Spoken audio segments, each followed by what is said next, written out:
Conexão Itajubá está recebendo, nesse momento, aqui nas ondas da Panorama, um dos maiores especialistas em direito previdenciário do país, nosso consultor, colaborador para assuntos de direito previdenciário, Dr. Sérgio Henrique Salvador, mestre Sérgio Henrique Salvador, escritor, pesquisador e advogado. Sérgio, prazer te receber mais uma vez, bom dia. Bom dia, Otávio, mais uma vez, obrigado aí pelo convite. Bom, nós éramos para ter tido essa conversa há mais tempo, mas agora o doutor Sérgio tem uma agenda super atribulada e o que nós vamos falar é sobre essa alteração da tabela da Previdência que aconteceu no início do mês, doutor Sérgio, mas que já estava prevista. É bem verdade, Otávio. Nós tivemos muitas mudanças com essa reforma da Previdência, a emenda constitucional 113, ela foi, 103, ela foi publicada no dia 13 de novembro no Diário Oficial, só que nós também tivemos alterações tributárias, e aí por ser alteração tributária, nós temos um princípio que só começa a ter vigência 90 dias depois. Então foi isso que aconteceu, né? Novembro, dezembro, janeiro, passou esse período, que é um princípio tributário, as regras novas tributárias, então elas começam a ter vigência. Em linhas gerais, houve mudança da alíquota contributiva. Então, até a emenda, nós tínhamos 3 alíquotas, 8%, 9% e 11%. Agora nós temos outras alíquotas contributivas, naquela ideia do governo. Quem ganha menos, paga menos, e quem ganha mais, paga mais. Então, são alterações assim do ponto de vista da contribuição previdenciária. Antigamente 3 alíquotas fixas, né?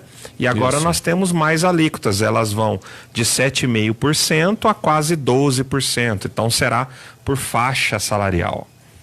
E isso já está Isso já está em plena vigência. Praticamente aí esse ano já começou para final de janeiro, para começo de fevereiro, né? Isso já teve aí o seu início, então os trabalhadores vão ver essa diferença. Quando ele receber o seu salário no começo do mês, ele vai pegar o contra-cheque, ele já vai verificar lá, de acordo com a faixa salarial dele, ou a contribuição previdenciária dele aumentou ou diminuiu.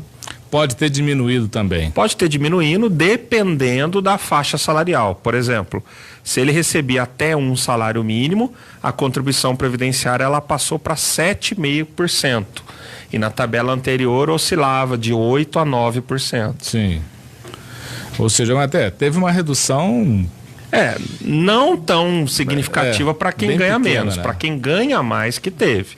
Porque até então, dependendo da faixa salarial, a contribuição ficava entre 8% e 9%. Com a nova tabela, ela pode chegar a 12%.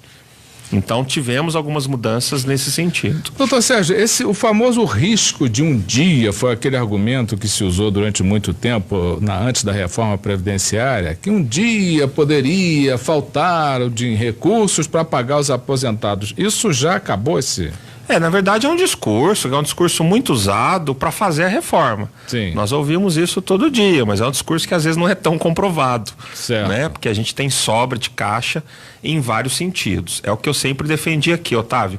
Precisamos reformar? Precisamos reformar para melhorar, para atender, para englobar, para integrar, para dar cultura para as pessoas, para dar proteção, né? E obviamente o brasileiro vivendo mais, isso vai impactar na reforma.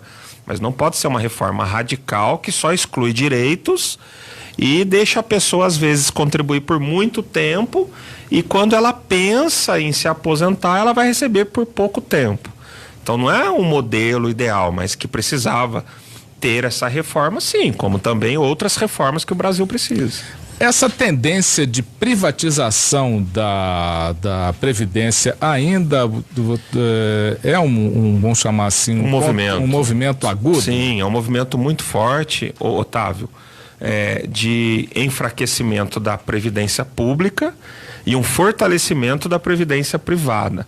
Só para ter uma ideia, nós tivemos uma medida provisória recente que abriu a possibilidade de empresa privada cuidar do auxílio-doença e cuidar da aposentadoria por invalidez. Tirar isso do INSS. Então existe essa possibilidade. Nós já temos alguns dispositivos normativos dando essa possibilidade para a sociedade já ir se preparando. Então já é um grande recado, ou seja, o auxílio-doença e a aposentadoria por invalidez, uma empresa privada que vai cuidar e não o governo. Isso tira de cima do governo vamos chamar esse problema do famoso caixa, dos famosos rombos da Previdência que sempre estão no noticiário? A ideia do governo é essa, né? Retirar, já que ele não está dando conta dessa gestão. Nós temos um assunto do momento, né, Otávio, que é a fila, né? A fila do INSS, quase 2 milhões de aposentados na fila e não tem solução. A solução que se apresentou, vamos convocar os militares da reserva, mas o militar é preparado para a guerra.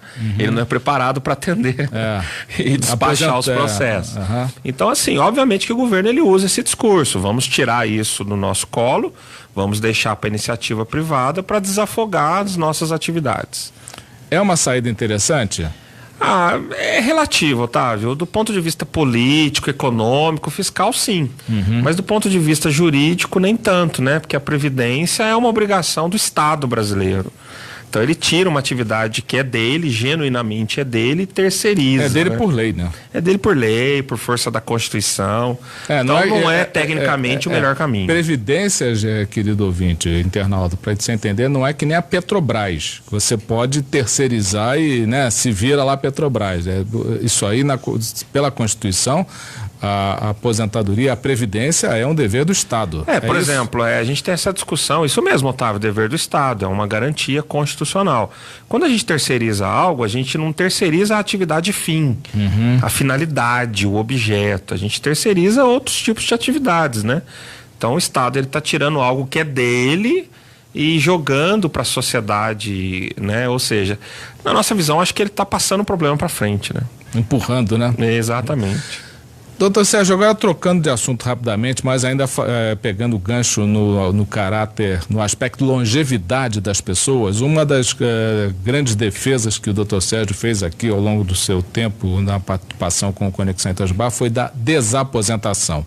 E há um movimento ainda ativo para que a desaposentação volte. Como é que está essa situação, doutor Sérgio? É interessante, Otávio. A desaposentação foi uma tese judicial para aqueles aposentados que continuavam a trabalhar e a contribuir, que tivessem direito a uma nova aposentadoria. Nada mais do que justo, ele contribuía para nada. Então foi uma tese que teve no Brasil praticamente de 2010 até 2016. Em 2016, o Supremo Tribunal Federal, ele declara o seguinte, não é possível a desaposentação, a gente precisa de lei regulamentando, nós não temos essa lei. Então, lá em outubro de 2016, o Supremo disse que não. E aí surgiu um novo estudo, que é a reaposentação. O que é a reaposentação? O aposentado continua trabalhando, ele escolhe.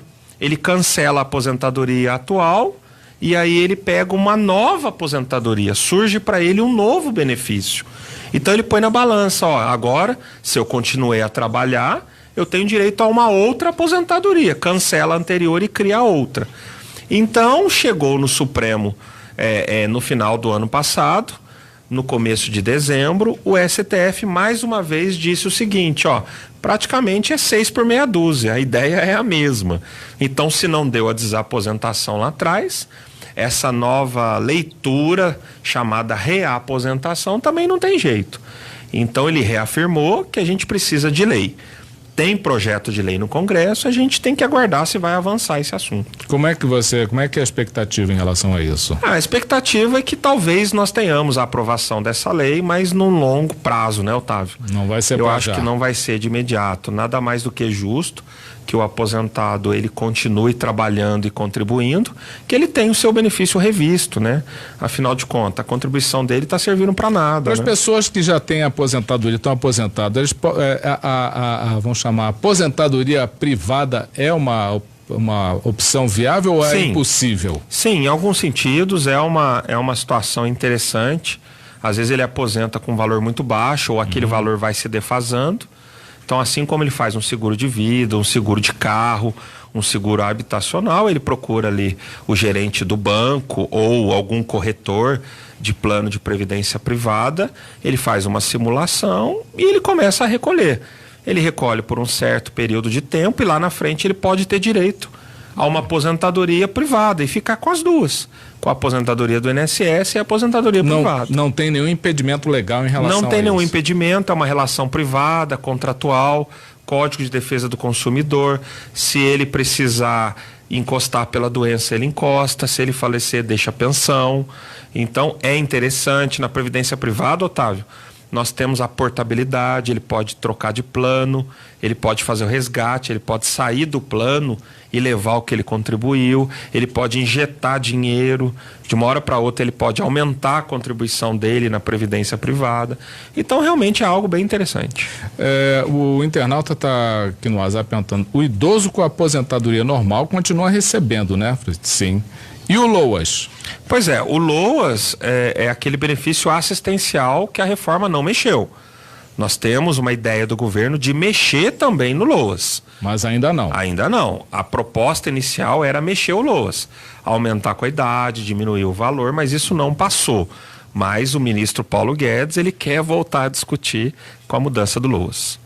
Mas por enquanto está tudo normal. Está normal. Doutor Sérgio, olha, muito obrigado pela sua participação no nosso programa, por essas informações sempre valiosas. O Conexão Itajubá publicou hoje um artigo muito interessante do Dr. Sérgio, chamado Dano Moral contra o INSS, uma realidade mais do que necessária, que vai ser a pauta para a nossa próxima entrevista.